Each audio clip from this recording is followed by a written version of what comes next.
Vamos a ocuparnos ahora de otra de las grandes obras de Kant, la crítica de la razón práctica.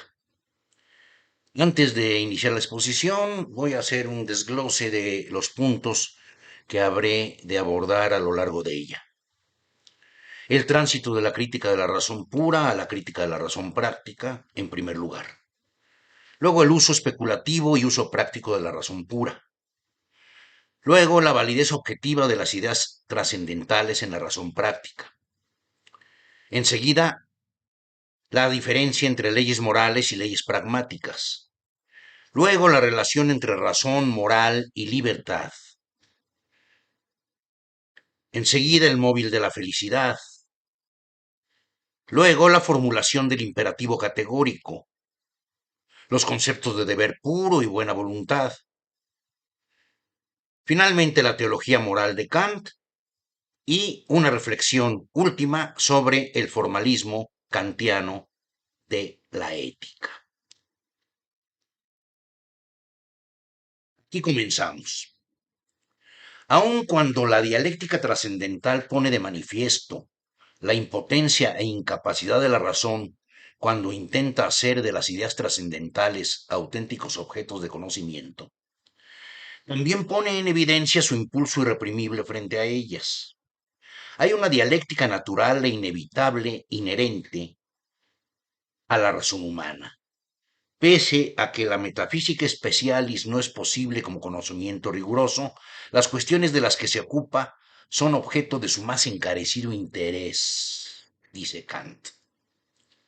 Cito, el propósito final al que en definitiva se endereza la especulación de la razón en el uso trascendental se refiere a tres objetos: la libertad de la voluntad, la inmortalidad del alma y la existencia de Dios. Por consiguiente, si estas tres proposiciones no nos son necesarias para nuestro saber, tal y como lo demuestra la crítica de la razón pura, y sin embargo nos son insistentemente recomendadas por nuestra razón, no cabe duda de que a lo práctico deberá afectar entonces su importancia. Hasta aquí la cita. Si la esfera de lo suprasensible está fuera del alcance de la razón en cuanto objeto de conocimiento, es decir, los problemas de la metafísica, ello no cancela su necesidad de importancia en el plano de la ética. Al final de la crítica de la razón pura, en la metodología trascendental, para ser exactos en su segunda sección, Kant pregunta por el significado de las ideas de Dios, la inmortalidad del alma y la libertad de la voluntad, desde el punto de vista de su significado y valor en la esfera de la vida moral, anticipando lo que habrá de ser el núcleo esencial de la crítica de la razón práctica.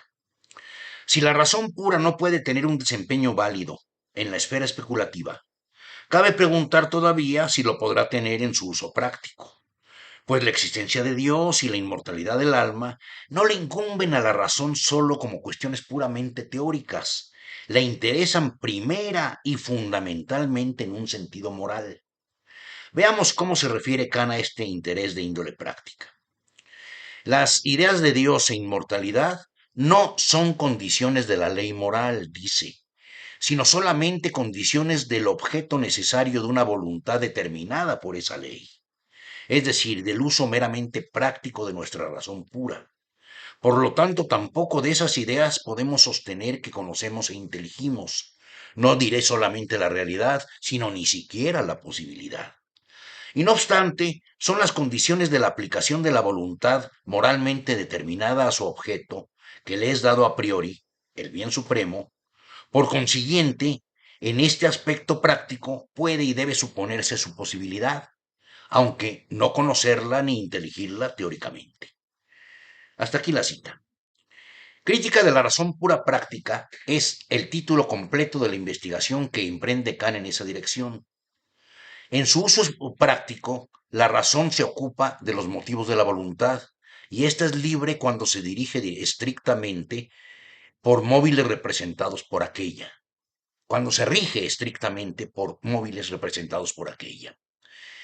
Dicha libertad es algo que solo puede afectar a la causa de nuestro querer y no a las circunstancias empíricas de nuestro obrar. las cuales, como todos los fenómenos de la naturaleza, están determinadas según sus leyes inmutables. Luego entonces, en el ámbito de la razón práctica, es decir, en la ética, sí es posible encontrar lo que a la razón especulativa le está negado, a saber, un canon de su uso puro. Todo está en que se haga abstracción de los motivos, circunstancias y consecuencias empíricas de nuestro obrar. Kant sostiene la existencia de leyes morales puras cuyo fin es dado completamente por la razón y que no están condicionadas empíricamente. La crítica de la razón práctica reivindica el sentido y la razón de ser de las ideas de Dios, de la inmortalidad del alma y de la libertad de la voluntad. Si bien no pueden ser objetos de conocimiento, porque los límites de éste se ajustan a la esfera de los fenómenos, son sin embargo las condiciones del objeto necesario de la voluntad determinada por la ley moral. La esfera de lo suprasensible, inalcanzable para la razón especulativa, no lo es, empero, para la razón práctica. La condición humana no se restringe al mundo meramente sensible. Lo propio del hombre estriba precisamente en ir más allá de lo fenoménico. A simple vista parece presentarse una contradicción entre las dos críticas. Lo que en la crítica de la razón pura le es arrebatado al hombre, su trascendencia del mundo sensible, la crítica de la razón práctica parece devolvérselo. En realidad no existe tal contradicción, y de ello se encarga de aclararlo muy bien Kant, al hacer hincapié en la diferencia entre uso especulativo y uso práctico de la razón. En este último, no se trata de la determinación teórica de las categorías especulativas, ni de la ampliación del conocimiento hacia lo suprasensible, sino sólo de su posibilidad, para lo cual es suficiente que no contenga ninguna contradicción interna. La falta de realidad objetiva de las ideas de la libertad, de la inmortalidad del alma y de Dios en el terreno de la razón teórica no se extiende al de la razón práctica. Aquí, al contrario, se encuentran reunidas a priori en la determinación del objeto de la voluntad moral, que es el bien supremo. Una voluntad es meramente animal, dice Kant, si es capaz de regirse por otros móviles que no sean los sensibles que emanan de su propia naturaleza, arbitrium brutum, a diferencia de aquella que puede determinarse por móviles representados solamente por la razón, libre albedrío, arbitrium liberum. La idea de libertad, objeto de la tercera antinomia de la razón dialéctica, adquiere plena validez objetiva cuando se trata de la razón práctica. La tercera antinomia consiste en lo siguiente. Dice la tesis, la causalidad, según leyes naturales, no es la única de la que pueden derivarse todos los fenómenos del mundo. Para explicarlos es preciso suponer, además, una causalidad por libertad. Y luego dice la antítesis, no hay libertad, sino que todo cuanto sucede en el mundo obedece a las leyes naturales. Está aquí la antinomia. Ciertamente no somos capaces de resolver el dilema de la existencia de la libertad trascendental en el sentido de poder afirmar la existencia de una causalidad en virtud de la cual suceda algo sin que su causa esté determinada a su vez por otra precedente, causalidad incondicionada, libertad, o, al contrario, sostener categóricamente que no hay libertad, que todo cuanto sucede en el mundo obedece a leyes naturales. Sin embargo, en la esfera de la razón práctico-moral, la imposibilidad de solución de este dilema no tiene ninguna injerencia. Conocemos la libertad práctica por experiencia, cuando la voluntad es capaz de hacer a un lado los móviles empíricos que la determinan.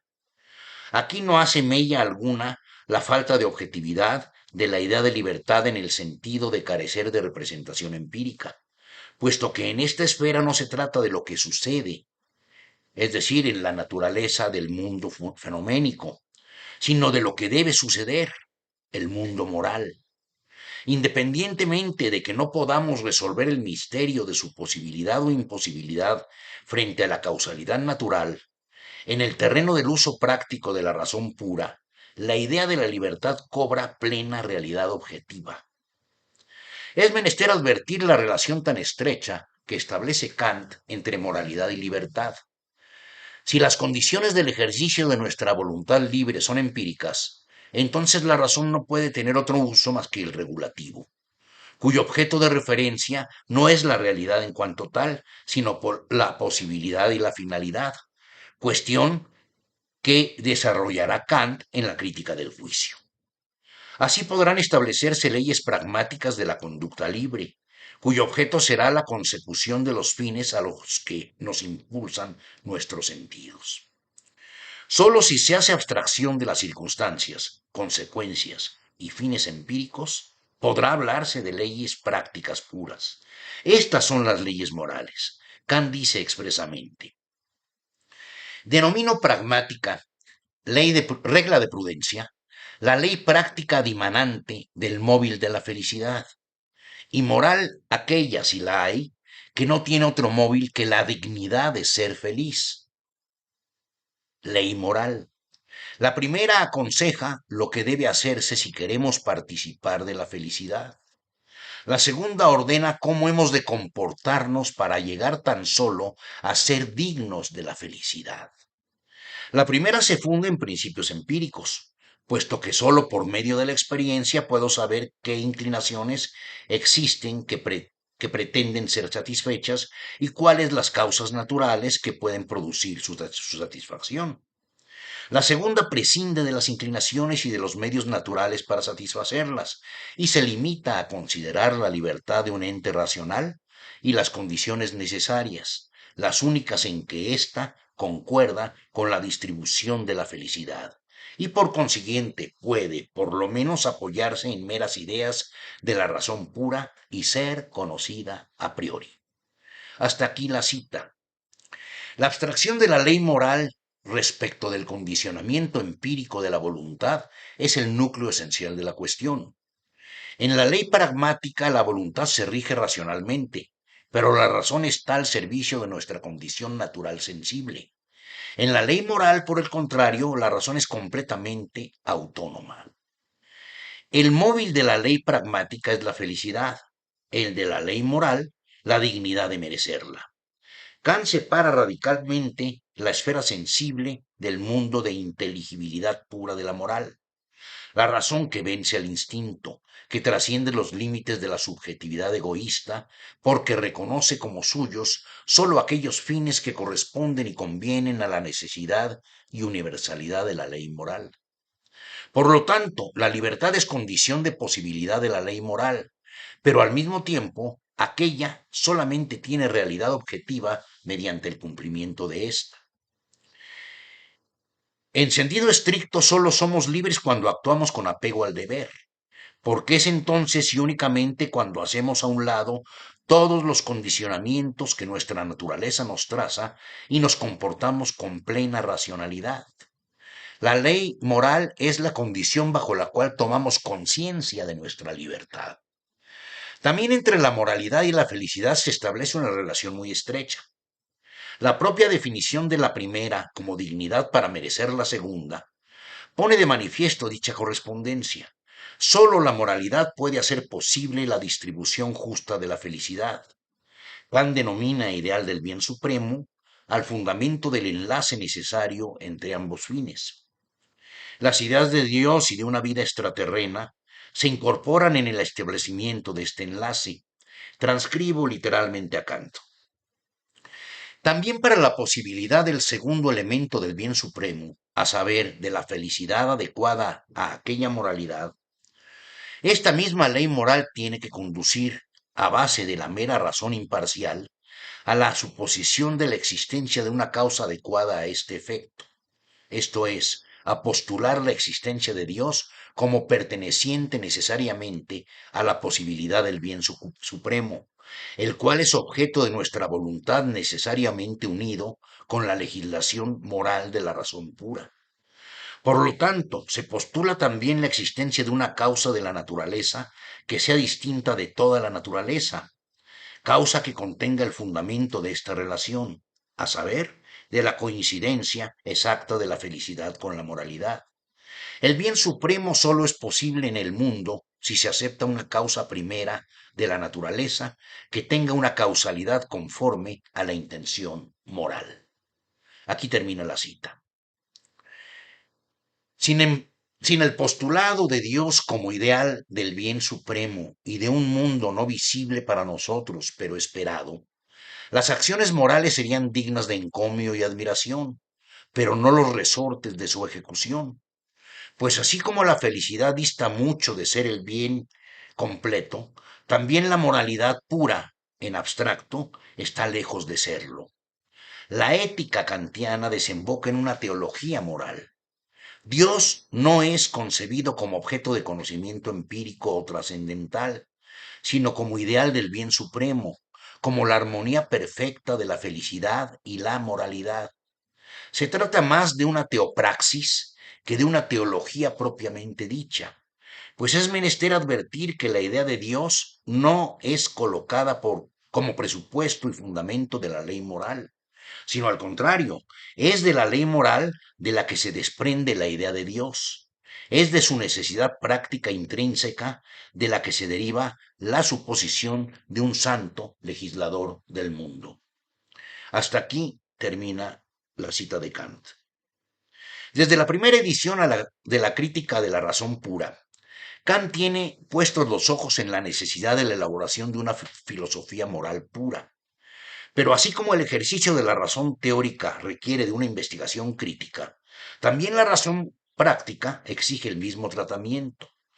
Pese a que en algún momento Kant pensó incorporar la crítica de la razón práctica a la segunda edición de la crítica de la razón pura, que fue escrita en 1787, mejor dicho, publicada, eligió finalmente publicarla por separado a la crítica de la razón práctica, un año después, en 1788. El examen de los principios superiores de la moral y de sus conceptos no corresponde a la crítica de la razón pura, cuyo objeto es el conocimiento teórico de todas las cosas. La separación entre las dos críticas se justifica plenamente si nos remitimos a la clasificación de la filosofía que Kant propone. El esquema es el siguiente. Primero, la filosofía tiene dos objetos, la naturaleza, es decir, el ser, y la libertad, es decir, el deber ser. Segundo, en ambos casos la filosofía puede ser pura o empírica, según se base en principios puros de la razón o en la experiencia. Tercero, cuando la filosofía pura se limita a la tarea de determinar el poder de la razón, recibe el nombre de crítica. Cuando en cambio se aboca a la sistematización de todo el conocimiento filosófico, se llama metafísica. 4.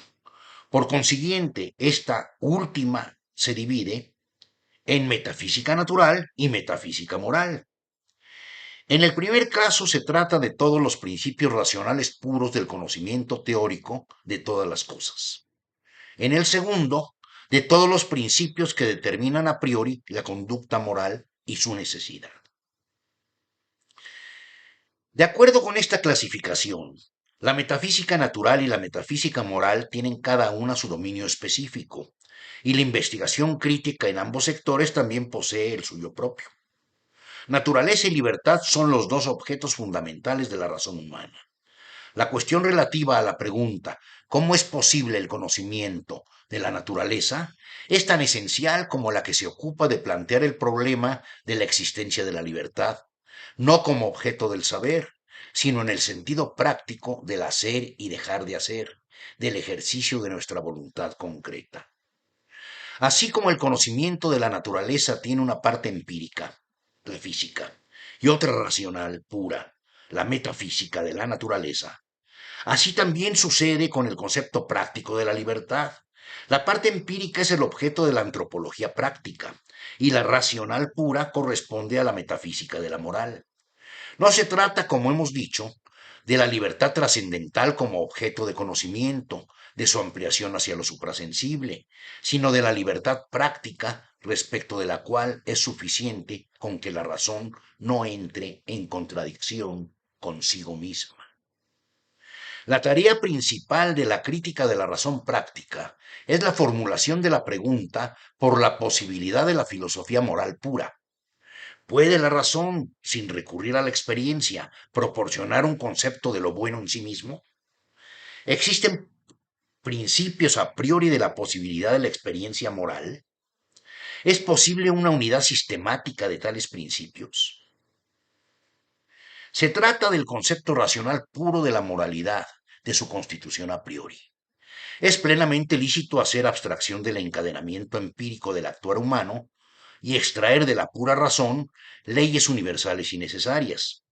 La idea de un mundo moral tiene realidad objetiva no como objeto de la intuición sensible, tampoco de ninguna intuición inteligible de la cual no estamos provistos, sino del mundo de los sentidos, pero como objeto de la razón pura en su influjo sobre la voluntad, pues la razón se basta a sí misma para determinar el bien moral.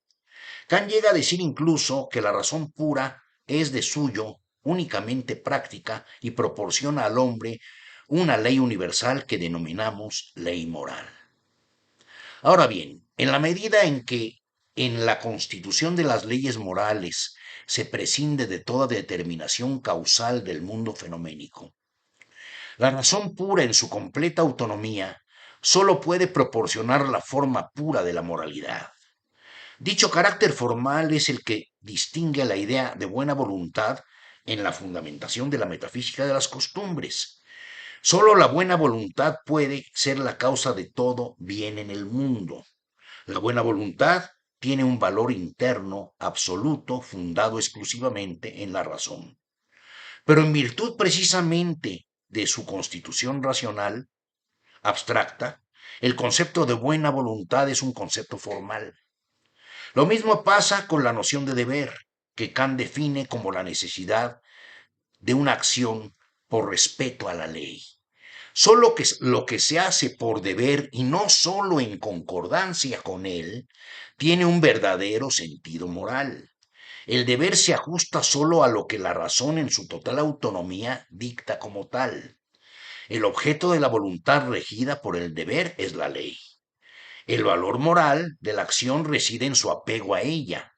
No depende del propósito del efecto empírico de la acción, sino del principio de la voluntad con arreglo al cual ésta se ha llevado a cabo.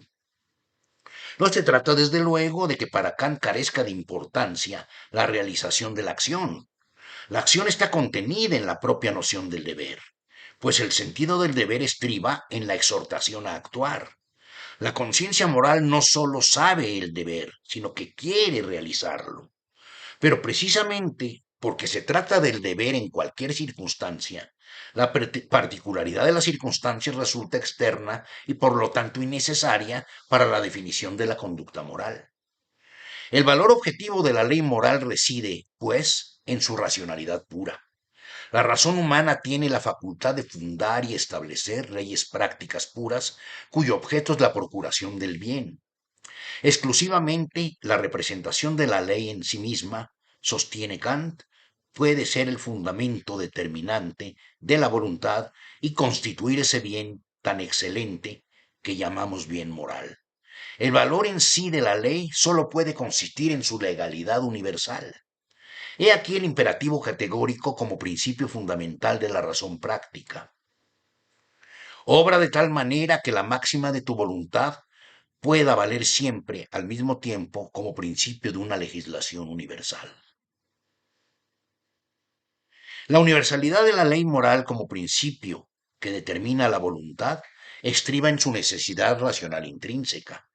El concepto de deber es muy claro al respecto. Se trata de lo que debe ser, de lo que la voluntad, liberada de todo condicionamiento empírico, debe elegir. El deber es la figura en la que la necesidad racional del principio que determina la acción se constituye en imperativo. La libertad estriba en este poder de sustracción de la voluntad respecto de todas nuestras inclinaciones, apetencias y necesidades naturales. La libertad tiene su fundamento en la razón. Solo los seres racionales pueden ser libres. Somos libres porque podemos elegir entre la satisfacción de nuestras necesidades y la procuración del bien cuyo concepto es dado por la razón. Somos morales cuando y sólo cuando nuestra elección consiste estrictamente en el acatamiento de la ley moral. De suyo, solo podemos ser libres en la esfera de la moralidad, porque en la medida en que nuestro actuar admite cualquier otra determinación que no sea la del deber, se mantiene atado a nuestra naturaleza sensible. Ciertamente, la libertad es condición de posibilidad de la ley moral, pero esta es la representación consciente de aquella. Si no pensáramos previamente la ley moral, dice Kant, no nos sería lícito suponer algo que fuera libertad. Cito a Kant. La autonomía de la voluntad es el único principio de todas las leyes morales y de los deberes que les convienen. El único principio de la moralidad consiste en la independencia respecto de toda materia de la ley, y no obstante, al mismo tiempo, en la determinación del arbitrio por la sola forma legislativa universal de que debe ser capaz una máxima. Mas aquella independencia es libertad en sentido negativo, mientras que esta legislación propia de la razón pura, y como tal práctica, es libertad en su acepción positiva. Por consiguiente, la ley moral no expresa sino la autonomía de la razón práctica pura, es decir, de la libertad. Y esta misma es la condición formal de todas las máximas, la única bajo la cual pueden concordar con la ley práctica suprema. Hasta aquí la cita. La ley moral es la condición bajo la que tomamos conciencia de nuestra libertad. Solo la voluntad determinada exclusivamente por la razón práctica pura es libre. Esta es autónoma en la medida en que puede producir por sí misma principios universales y necesarios para la determinación de la voluntad. La libertad reside en esta cualidad de autonomía de la razón, que consiste en no recibir ningún condicionamiento externo a ella misma. Pero la independencia respecto de toda materia es libertad en el sentido meramente negativo, dice Kant. Es necesario advertir el sentido positivo de la libertad en la propia autarquía de la razón para proporcionar mediante principios a priori la condición formal de todas las leyes morales. Ya lo hemos dicho, se trata de la forma pura de la moralidad en el sentido de su validez universal y necesaria para todos los seres racionales. Este formalismo ha sido el principal blanco de ataque de la concepción kantiana de la ética. La inteligibilidad pura del mundo moral, el deber ser como ideal, la separación del mundo sensible. Las ideas abstractas de la razón pura son demasiado vacías como para poder servir de principios de valoración de las acciones humanas concretas. Pues aunque la forma pura de la racionalidad moral se da a sí misma su contenido en la ley, este contenido es puramente ideal, no tiene efectividad, se diluye en el elemento de la forma. Igualmente, el concepto kantiano de libertad es meramente negativo. La libertad como oposición a toda determinación finita, como puro ideal, como negación absoluta de toda posibilidad. Como lo veremos después, habrá de ser Hegel el principal crítico de este formalismo, la ahistoricidad de la postulación de la buena voluntad como valor absoluto, válido para todos los tiempos y para todos los hombres. Es la evidencia de su carácter abstracto y por ende de su inefectividad. Según esta crítica, en el propio punto de partida de Kant, la separación entre el deber puro y la realidad empírica tiene lugar la principal limitación de su concepción ética.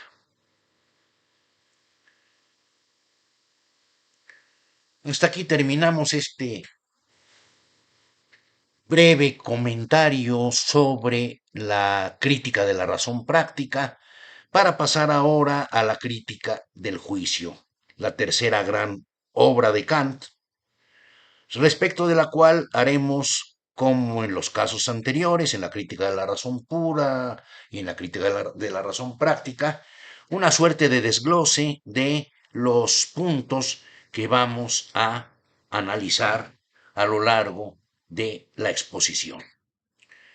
La facultad de juzgar, conocimiento, voluntad y sentimiento, el lugar intermedio del juicio entre el entendimiento y la razón, el concepto de juicio reflexionante, la diferencia entre juicios estéticos y juicios teleológicos, la teoría del arte en Kant, la universalidad del juicio estético, luego el juicio teleológico, el problema de la atribución de una finalidad en la naturaleza y, finalmente, la relación y diferencia entre teología moral y teología física.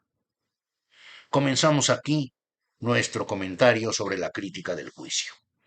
Esta data de 1790. Constituye la otra gran obra de Kant. Consta de dos vastos apartados, el juicio estético y el teleológico. Desde el tratado titulado Observaciones sobre el sentimiento de lo bello y de lo sublime, que data de 1764, no existe ningún escrito de Kant que se ocupe de manera temática de los problemas de la estética. Durante largo tiempo estuvo inclinado a pensar que los criterios del juicio de lo bello no podían ser más que empíricos. Este es el punto de vista que adopta en la crítica de la razón pura.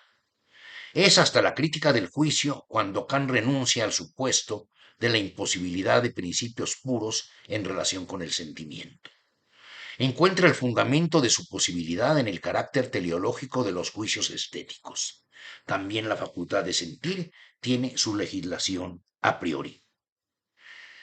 Cito: entre la facultad de conocer y la de desear, dice Kant, está el sentimiento del placer, así como entre el entendimiento y la razón está el juicio.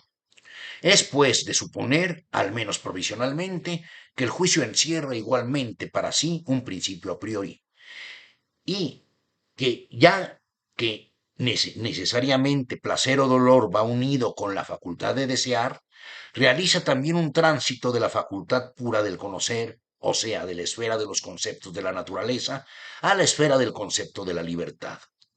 Del mismo modo que en el uso lógico hace posible el tránsito del entendimiento y la razón. Kant habla ahora de tres facultades del espíritu: facultad de conocer, facultad de desear y facultad de sentir placer o dolor. La tercera también encierra principios a priori.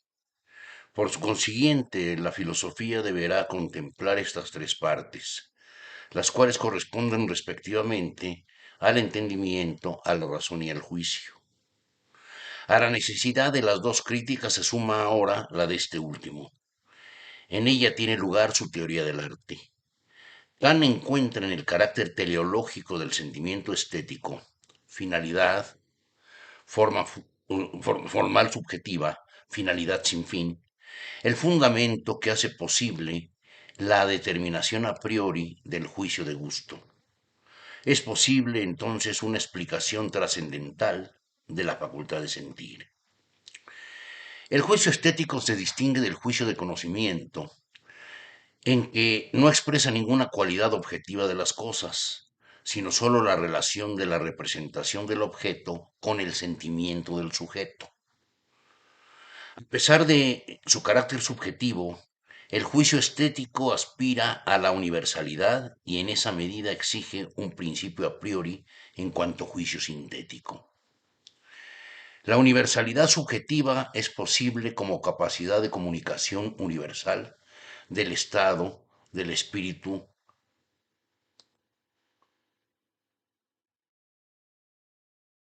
como consecuencia del libre juego de sus facultades. Todo sujeto es susceptible de experimentar satisfacción estética ante un objeto determinado, no porque éste contenga en sí mismo la cualidad de causar dicha satisfacción, sino porque todo ser humano tiene en principio la misma capacidad de ser un sujeto sensible ante lo bello, y en esa medida la emoción estética puede ser universalmente extendida. Kant insiste: la belleza no es una propiedad de las cosas mismas en cuanto tales, sino la impresión que el sujeto experimenta ante el objeto y que puede ser comunicada a los demás. La universalidad no recae en el objeto en sí, sino en el sentimiento subjetivo que es capaz de ser compartido. En la obra de arte o en la naturaleza como objeto de contemplación estética, cobra objetivación el sentimiento subjetivo elevado a la condición de universalidad. el gusto como una especie de sensus communis. En el juicio estético, a diferencia del ético, la representación construida por el entendimiento se relaciona inmediatamente con la facultad de sentir. En el juicio ético, en cambio, el sentimiento de respeto a la ley está mediado por la fundamentación de ésta en la razón pura. Por otra parte, la satisfacción estética es desinteresada, a diferencia de la intención moral, que tiene como objetivo la realización del bien.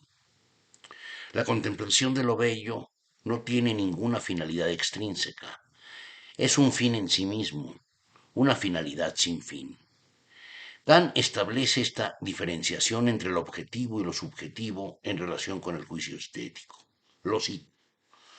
Lo que en la representación de un objeto es meramente subjetivo, es decir, lo que constituye su relación con el sujeto y no con el objeto, es la cualidad estética de la misma, lo subjetivo en una representación, lo que no puede de ningún modo llegar a ser un elemento de conocimiento. Es el placer o dolor que con ella va unido, pues por medio de él no conozco nada del objeto de la representación, aunque él pueda ser el efecto de algún conocimiento. Hasta aquí la cita. Como lo podemos advertir, se trata de una esfera autónoma e independiente del entendimiento, es decir, del conocimiento de la naturaleza, como también de la razón, es decir, del mundo moral. Su independencia se debe que la finalidad no está en la cosa entendida como objeto de la experiencia, sino en la representación subjetiva que nos hacemos de ella en el sentimiento de gozo o agrado. De la misma manera que la clave para entender la teoría kantiana de la ética estriba en la distinción entre uso especulativo y uso práctico de la razón, así también es menester considerar en su particularidad y especificidad la función del juicio. El entendimiento es la facultad que tiene como ámbito la legislación, del ámbito de legislación, el conocimiento por medio de conceptos de la naturaleza, mientras que a la razón le corresponde como ámbito de legislación el conocimiento por medio del concepto de la libertad. Son dos esferas independientes, el mundo empírico y el mundo suprasensible de inteligibilidad pura de la moral. Por medio del uso teórico de la razón, está vedado el tránsito del primero al segundo, pero no a la inversa, desde el momento en que la voluntad libre debe realizar en el mundo sensible el fin propuesto por sus leyes, causalidad mediante la libertad. Kant sostiene la existencia de una facultad intermedia entre el entendimiento y la razón. Esta es la facultad de juzgar. Ella es la que hace posible el enlace entre las otras dos. El juicio proporciona el elemento intermedio que permite el tránsito de la razón pura teórica a la razón pura práctica. La conformidad de las leyes de la naturaleza con el fin último de la libertad. La consecución del fin moral. Sin el pensar, el querer es un impulso ciego. Sin el querer, el pensar es mera representación muerta. La esfera del sentimiento es la combinación de ambos. La naturaleza y la moralidad entran las dos a formar el mundo de lo bello y lo sublime. La emoción estética solo puede tener por contenido uno u otro universo, pero posee, no obstante, un ámbito autónomo en la medida en que opera en él una legislación propia. Solo la suposición de una finalidad de la naturaleza puede explicar la posibilidad de enlace entre el reino de las leyes del entendimiento y los fines de la razón práctica. El juicio en general, escribe Kant, es la facultad de pensar lo particular como contenido en lo universal. Si lo universal, la regla, el principio, la ley, es dado, el juicio que subsume en él lo particular es determinante. Pero si sólo lo particular es dado, sobre el cual debe encontrar lo universal, entonces el juicio es solamente reflexionante. En el juicio reflexionante rige un principio que el juicio se da a sí mismo, puesto que no es fundado en la experiencia ni tampoco en el concepto objetivo de la naturaleza, sino que pertenece a las condiciones subjetivas de nuestro conocimiento de ella. Dicho principio es el de finalidad. La finalidad es un concepto a priori que tiene su origen exclusivamente en el juicio reflexionante. Esta clase de juicios se divide en estéticos y teleológicos, según se trate de la relación entre la representación del objeto y el sentimiento del sujeto. En esto se cifra el juicio estético, o del objeto mismo, la naturaleza, pero no en cuanto objeto de conocimiento, sino como objeto sublime de contemplación en el que se revelan rasgos tales como la grandiosidad, la majestuosidad, la imponencia, la inconmensurabilidad, la sacralidad, el misterio. En fin, todos aquellos aspectos que solamente tienen sentido y significación para el sentimiento subjetivo y no para el sujeto epistemológico, y que constituyen por lo mismo, en cuanto a atributos que no pertenecen a la esfera del conocimiento, el carácter sui generis del juicio teleológico. La finalidad no es un concepto determinante o constituyente de la noción teórica de la naturaleza, justamente porque no consiste en un concepto del entendimiento, sino del juicio. Sin embargo, la atribución de la finalidad no encierra contradicción alguna con respecto a las leyes del entendimiento. Antes, al contrario, concuerda con ellas, pues se trata de la presuposición de la naturaleza tomada como un todo unitario, de la unidad de la diversidad de sus leyes materiales. Es posible que en la esfera rija, en la esfera de lo contingente, es posible que en la esfera de lo contingente, es decir, lo particular y lo individual, rija una infinidad de principios y reglas, cuyo conocimiento escapa a nuestra condición finita. Sin el presupuesto de la finalidad de la naturaleza, no sería posible la unidad de la experiencia como sistema según leyes empíricas, es decir, la contemplación de la realidad física como un todo organizado.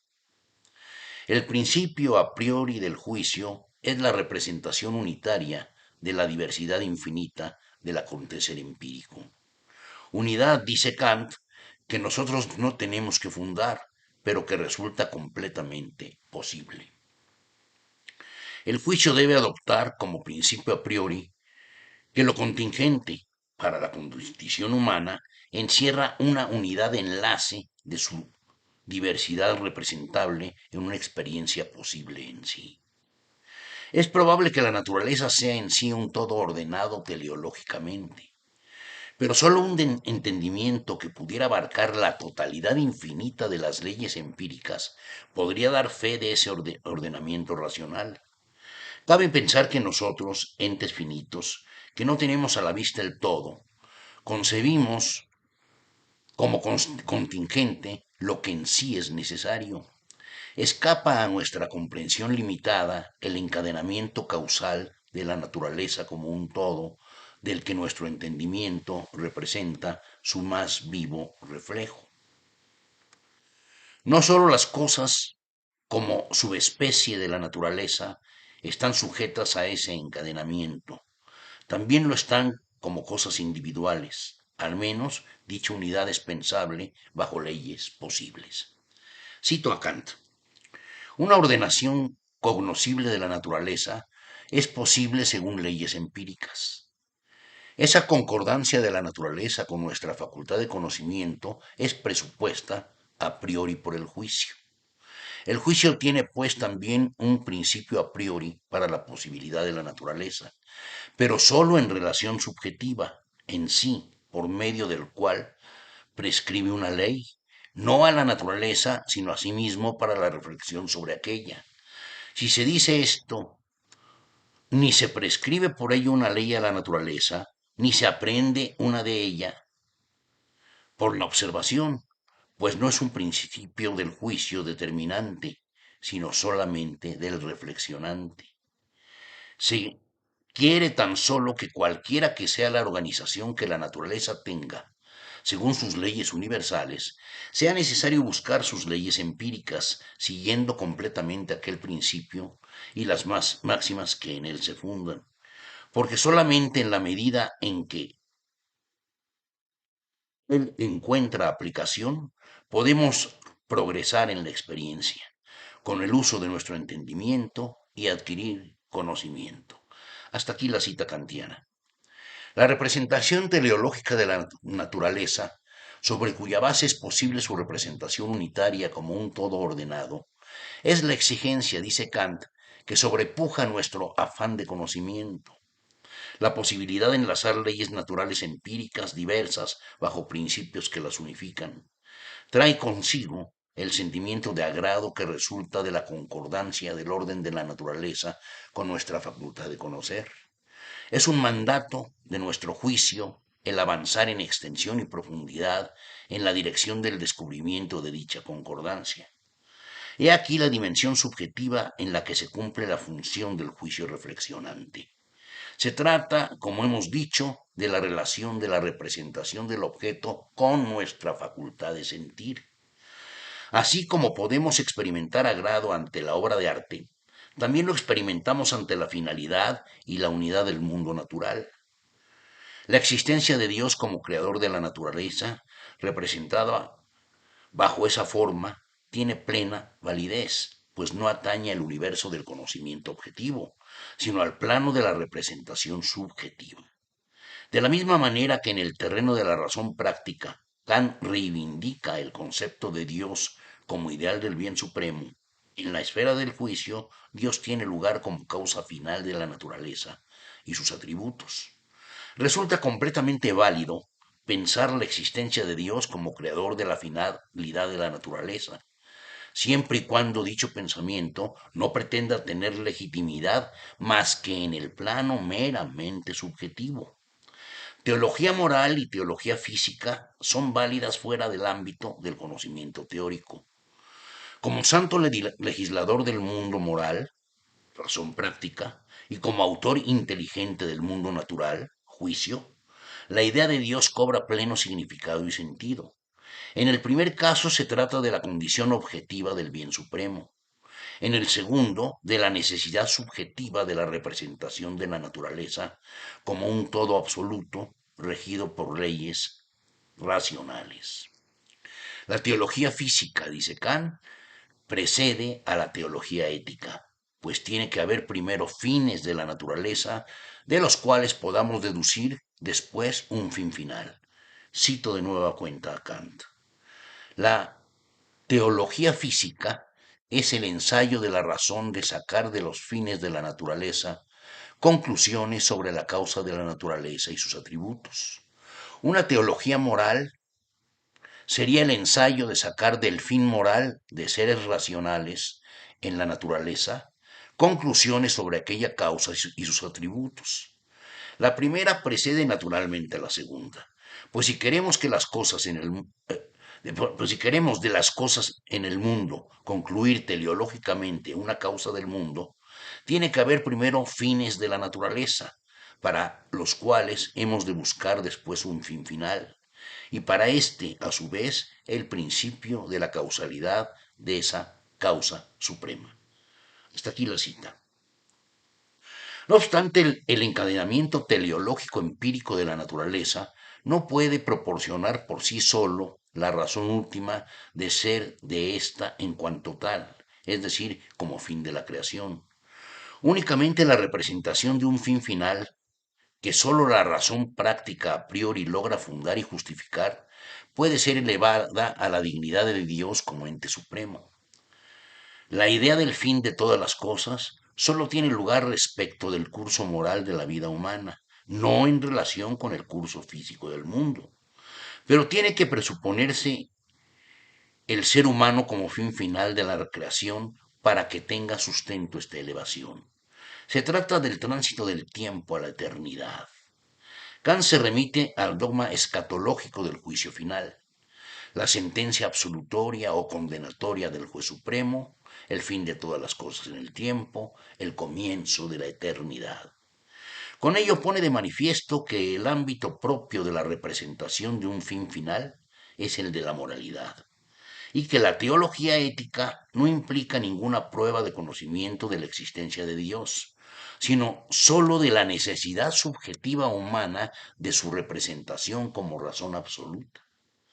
El fin final de la creación es aquella configuración última del mundo que corresponde al sistema de las leyes de la razón práctica pura.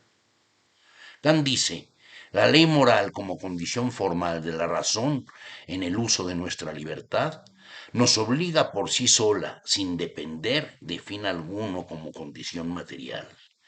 Pero sin embargo nos determina también, y ello a priori, un fin final que nos obliga a perseguir, y ese fin final es en el mundo el más alto bien posible mediante la libertad.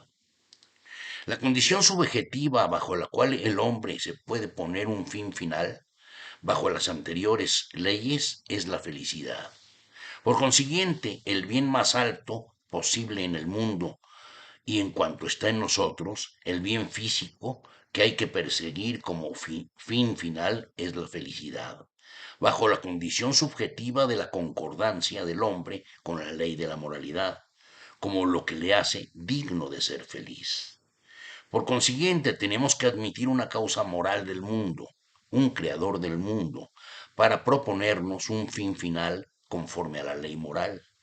Y tan necesario como es ese fin, así de necesario es admitir lo primero, a saber que hay un Dios. Hasta aquí la cita. La representación de Dios y la esperanza de una vida futura, es decir, la inmortalidad del alma, son dos supuestos que la razón práctica impone según principios que emanan de ella misma. Ya lo hemos dicho, no son condiciones de la ley moral. A esta ley es suficiente su racionalidad intrínseca, sino del objeto necesario de una voluntad determinada por esta ley. En el plano de la ética, Kant afirma la necesidad objetiva de ambos postulados. En la crítica del juicio, sostiene su importancia subjetivo-práctica, la aspiración del hombre a la felicidad y a la eternidad. En sendos casos tiene mucho cuidado en señalar el sentido en el que las ideas de Dios y de la inmortalidad del alma entran en juego. No se trata de objetos de conocimiento de la razón teórica, sino de ámbitos de significación distinta que es forzoso diferenciar. El propio análisis sistemático del método trascendental conduce a la transparencia de esta distinción. El entendimiento teórico, la razón práctica y el juicio reflexionante son dominios distintos, cada uno de los cuales exige por separado su estudio. En los tres ámbitos operan principios a priori, cuya exposición y explicación son el objeto de la filosofía. Pero se trata de esferas autónomas que es menester reconocer como tales. Es cierto que Kant señala con toda precisión que en sentido estricto la filosofía se divide en dos partes, teórica y práctica, y que por lo tanto la esfera del juicio no tiene un lugar propio, pero no por ello deja de reconocer su especificidad. El juicio reflexionante, es decir, teleológico y estético, que a pesar de no proporcionar ningún conocimiento propiamente dicho, constituye la conexión de la facultad de conocer con el sentimiento, papel que requiere, lo mismo que el entendimiento y la razón práctica, una aclaración trascendental. El juicio es la facultad intermedia entre el entendimiento y la razón que permite la función de enlace de las dos partes de la filosofía en un todo. Esta totalidad es el objeto de la filosofía trascendental. A pesar de ello, no se puede hablar de un sistema propiamente dicho, porque no hay ningún principio de articulación último, ninguna base común de donde se deduzcan las tres facultades del alma. Kant no desarrolló, pues, tal sistema en el sentido en que lo habrá de hacer más adelante Fichte. Sin embargo, la crítica del juicio en su relación con las otras dos apunta a la visión de conjunto de la filosofía trascendental como unificación de los tres campos mencionados. En los últimos parágrafos de la crítica del juicio, Kant hace un balance final de los juicios teleológicos. Su conclusión es esta: La teología física no puede establecer sobre bases firmes el concepto de un fin último, Dios. La idea de una causa inteligente del mundo se eleva por encima de la representación de la naturaleza tomada como un todo, hasta el fin de la existencia misma. Su único sustento reside entonces en la inclinación subjetiva a suponer un solo origen de las cosas, de la naturaleza y un solo principio en lugar de muchos. Se trata pues de una persuasión, no de una convicción propiamente dicha. La teología moral, en cambio, tiene su fundamento en la posibilidad objetiva de la existencia de Dios, que la razón pura práctica impone como ideal del sumo bien. Únicamente la figura de Dios como creador moral del mundo puede convenir a la representación de un fin de todas las cosas.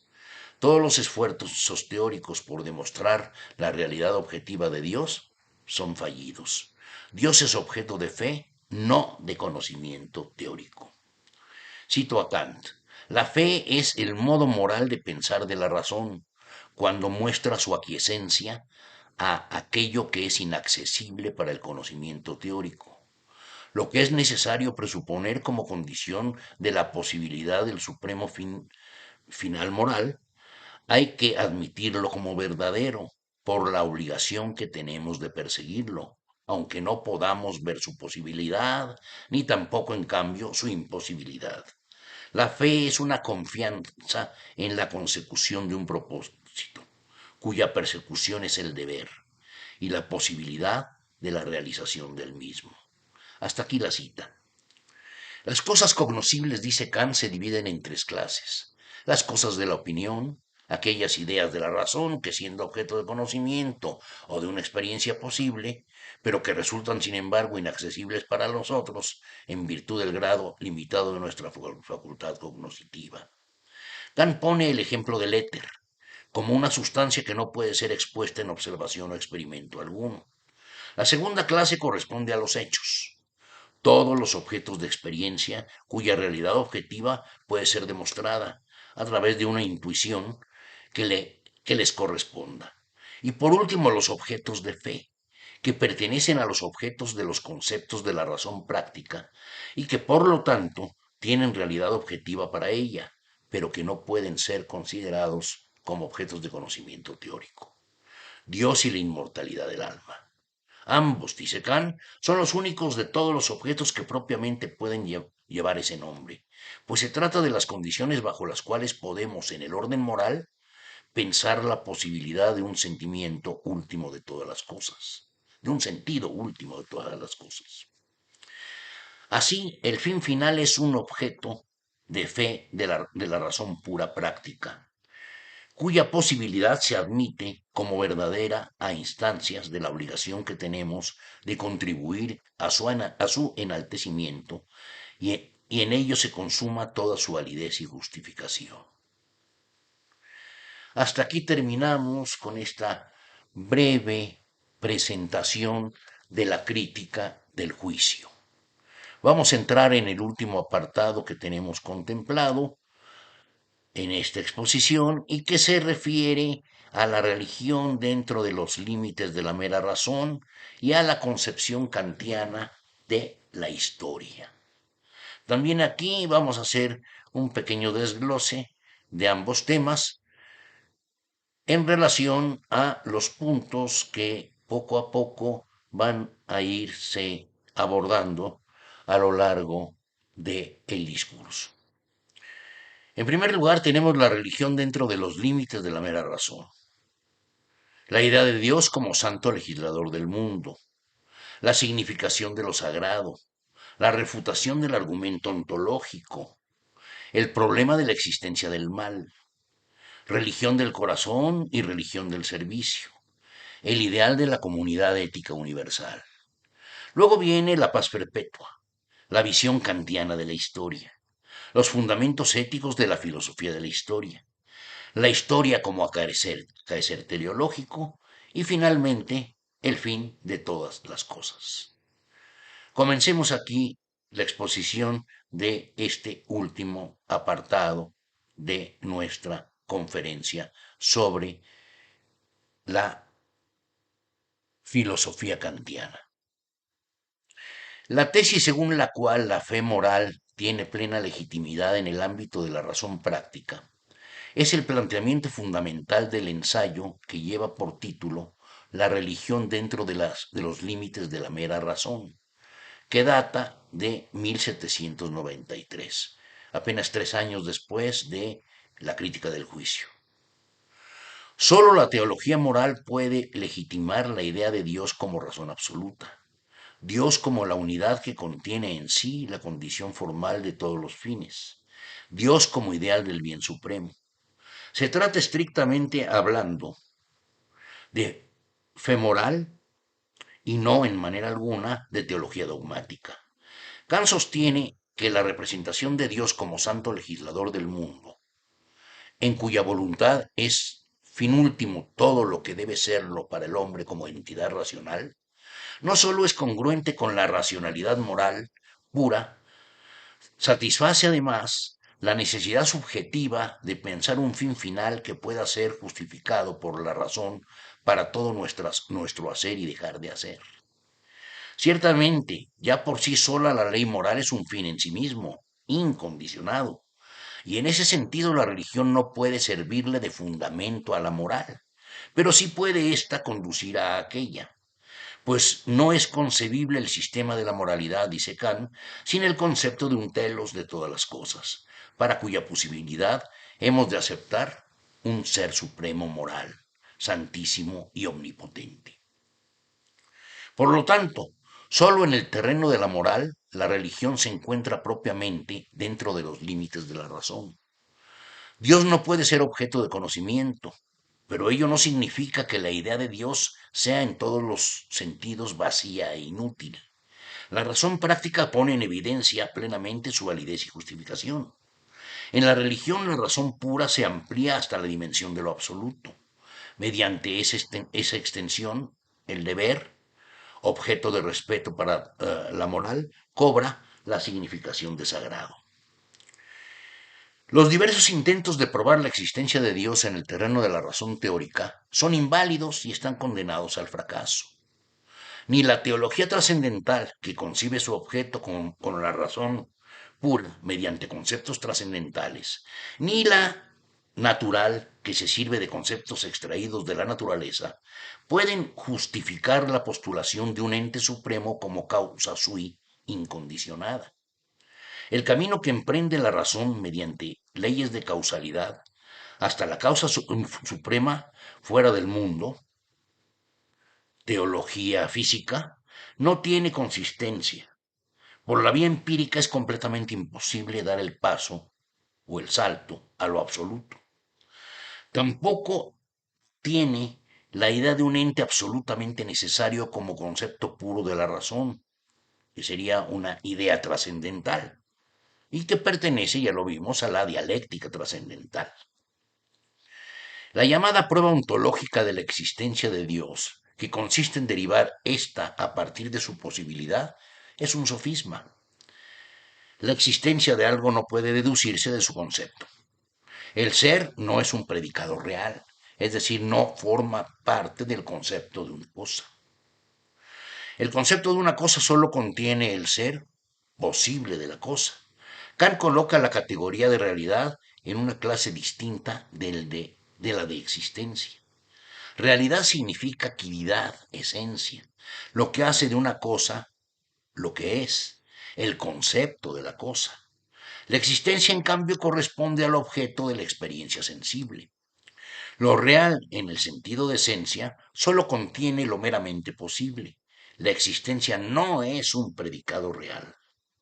La presencia de la cosa efectiva no agrega nada al concepto de la misma.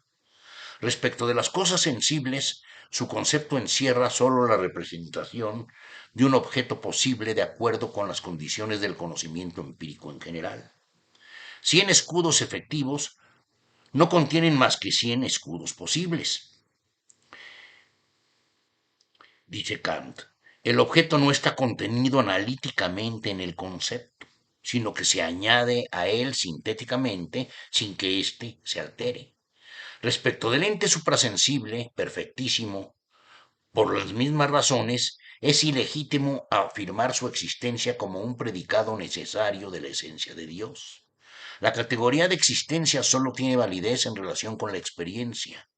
Una existencia fuera de este ámbito, dice Kant, no es ciertamente imposible, pero no tenemos ninguna razón para darla por real y necesaria.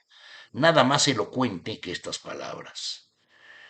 En la famosa demostración ontológica cartesiana de la existencia de un ente supremo a base de conceptos, se perdió todo el trabajo y esfuerzo, y un hombre ganaría tan poco en conocimientos a base de meras ideas como un comerciante no mejoraría su estado de fortuna añadiendo algunos ceros a su existencia de caja.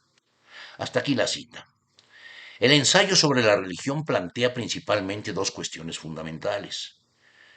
Uno, el análisis de la condición humana en relación con el bien y el mal. Y dos, la función ética de la religión en general y del cristianismo en particular como religión pública. El problema de la existencia del mal inicia la disertación. Se trata de la pregunta por el origen o procedencia del mal en el hombre. ¿La inclinación al mal es inherente a la naturaleza humana? ¿O sucede acaso lo contrario? El hombre es bueno por naturaleza y entonces el mal representa una caída, una degeneración.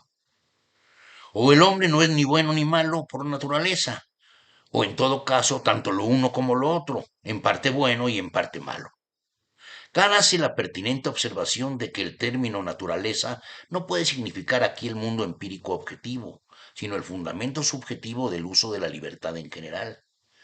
Pues de otro modo, si el bien o el mal estuviesen arraigados en la naturaleza humana, en cuanto tal, entonces el uso de la libertad estaría reducido a determinaciones mediante causas naturales y en consecuencia, estrictamente hablando, no habría tal libertad.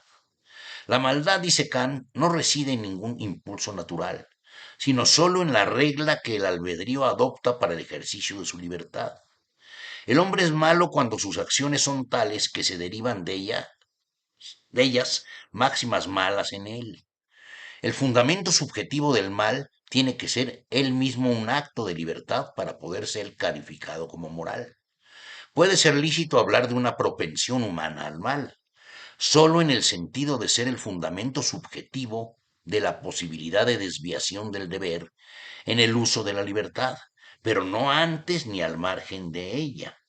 La propensión al mal está en la posibilidad siempre abierta de sobreponer motivos egoístas a la actuación por deber que dicta la ley moral. Pero lo mismo tiene lugar en relación con el bien. El hombre no es bueno por naturaleza.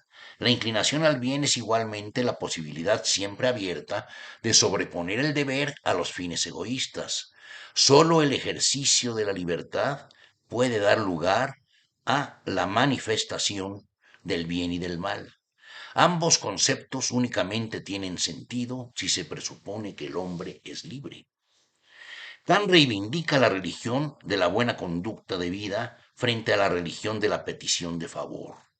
Así le llama a la religión del mero culto, el dogma separado de la moral, la aspiración a la vida eterna sin el esfuerzo del hombre. Las expiaciones, las invocaciones y las alabanzas no pueden por sí mismas llevar a cabo el vínculo de lo humano con lo divino.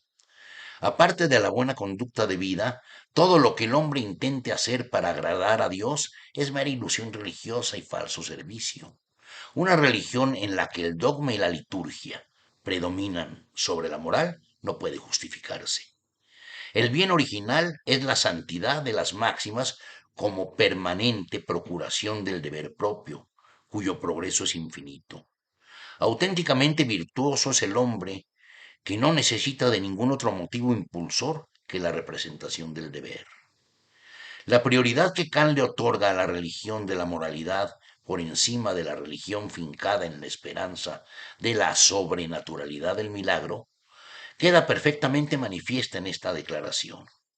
Cuando debe ser fundada una religión moral, que no ha de ser puesta en estatutos y observancias, sino en la intención de corazón de observar todos los deberes humanos como mandamientos divinos, todos los milagros que la historia enlaza con su introducción han de hacer finalmente superflua la creencia en milagros en general. Pues si no se quiere reconocer a las prescripciones del deber, tal como están originalmente escritas en el corazón del hombre por la razón, ello pone de manifiesto un grado reprensible de incredulidad moral. Hasta aquí la cita de Kant. No obstante, Kant legitima el papel de la institución eclesiástica como comunidad ética. El hombre debe salir del estado de naturaleza ético y constituir una comunidad bajo leyes no coactivas, esto es, bajo meras leyes de virtud. Un estado civil de derecho es una comunidad social cuyos miembros están regidos bajo leyes de derecho públicas y coactivas. En la comunidad ética se trata, por el contrario, de leyes de virtud, cuyo carácter no puede ser coercitivo, sino fundado libremente en las puras intenciones del corazón. Una comunidad ética solo puede pensarse como un pueblo regido bajo mandamientos divinos. Su instauración no puede, por definición, ser obra humana, sino de Dios. No obstante, al auténtico proceder moral no puede nunca serle ajeno y externo el establecimiento del reino de Dios sobre la tierra, en la medida en que ello puede tener lugar a través del hombre como actor, contribuyente y propulsor. La aspiración al bien moral supremo no puede limitarse al esfuerzo individual. Se requiere de la unidad conjunta de los hombres. Se trata, dice Kant, de un deber muy peculiar, del deber del género humano para consigo mismo. Ninguna profesión de fe debe anteponer el dogma ni el servicio religioso a la moral. Si el culto abandona su función de medio y se convierte en fin, se corre el riesgo de caer en la idolatría. Si el milagro y la fe revelada predominan sobre el elemento de la buena conducta, se socava el sentido fundamental de la religión. En rigor, solo hay una verdadera religión, dice Kant, aquella que une a todos los hombres como entes racionales en pos de la realización del bien.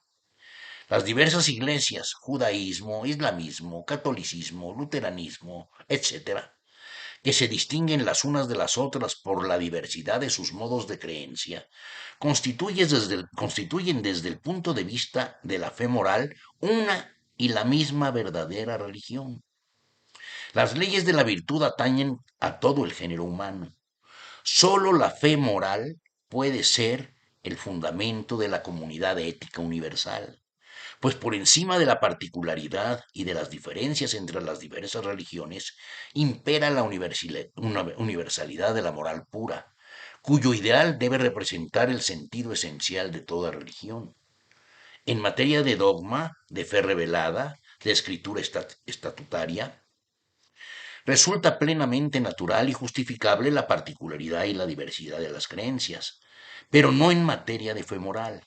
Allí reina la universalidad. Kant postula el concepto de comunidad ética universal como un ideal regulativo, como un fin del género humano. En el terreno de la filosofía política, Kant introduce el concepto de paz perpetua, apuntando a un ideal semejante. Consiste en la idea de un organismo mundial que pueda permitir la pacífica convivencia de todos los estados o naciones sobre la Tierra. No se trata de la creación de un Estado universal al que tendrían que subordinarse todos los estados o naciones particulares, pues esto significaría tanto como su desaparición en cuanto tales. Kant habla en términos de una confederación de naciones, de un pacto de no agresión libremente establecido entre todos sus miembros. Dicha libertad de adhesión pone de manifiesto, al igual que en el caso de la comunidad ética universal, el carácter de idea regulativa de que se trata. No se puede, por definición, pensar en una obligación jurídica, sino en la libre voluntad de elección de la paz como valor moral absoluto. La visión kantiana de la historia introduce la misma idea. La historia en su conjunto presenta un orden intrínseco, el desarrollo y perfeccionamiento de la capacidad racional del hombre. La razón como disposición natural registra, en el plano de la especie, un progreso, un constante ascenso, un refinamiento, cuyo telos es su completo dominio sobre toda la actividad humana. La realización de este proceso es la historia como la totalidad del tiempo de la humanidad en la Tierra. Solamente vista en su totalidad la historia revela su sentido, pero lo que permite la visión de totalidad es la postulación de un fin último del acontecer humano en virtud del cual cobran significado los sucesos particulares. El fin de la vida humana es la realización plena de la razón como lo distintivo del hombre. La historia en cuanto tal es el camino que conduce a dicho fin. En virtud de que la razón como disposición natural no puede alcanzar su completo desarrollo en el individuo, dada la brevedad de su vida, se requiere entonces de una serie incontable de generaciones para que el germen que lleva escondido nuestra especie llegue a su pleno perfeccionamiento. La naturaleza ha fijado e impuesto que el género humano logre completamente por sí mismo este fin esencial.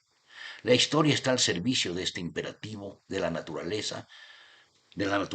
Kant dice textualmente: no se imaginan los hombres en particular, ni tampoco los mismos pueblos, que al perseguir cada cual su propósito, según su talante, y a menudo en mutua oposición, siguen insensiblemente como hilo conductor la intención de la naturaleza. La naturaleza ha querido que el hombre logre completamente de sí mismo todo aquello que sobrepasa el ordenamiento mecánico de su existencia animal y que no participe de ninguna otra felicidad o perfección que la que él mismo, libre del instinto, se procure por la propia razón. Está aquí el texto. La más alta exigencia del hombre reside en obedecer los dictados de la razón. Vivir lo más apegado a ella es la finalidad más elevada de la especie humana. La historia tiene sentido como cultivo de este ideal, como creciente moralización del hombre. A diferencia del individuo, en el plano de la historia, el ideal de la razón práctica pura, la armonía entre la felicidad y la moralidad, tiene el valor de una mera idea regulativa. Se trata del ideal moral de la dignidad de aspiración a la felicidad, del esfuerzo del hombre de lograr por sí mismo su perfeccionamiento, del sentido de la historia universal como la vida de la especie en su totalidad. En la consideración que hace Kant sobre la imposibilidad de que las disposiciones naturales que apuntan al uso de la razón alcancen su pleno desarrollo en los individuos y sólo en el plano de la especie este fenómeno tenga cumplimiento, se pone de manifiesto el nexo indisoluble entre la teoría de la moral y la concepción kantiana de la historia.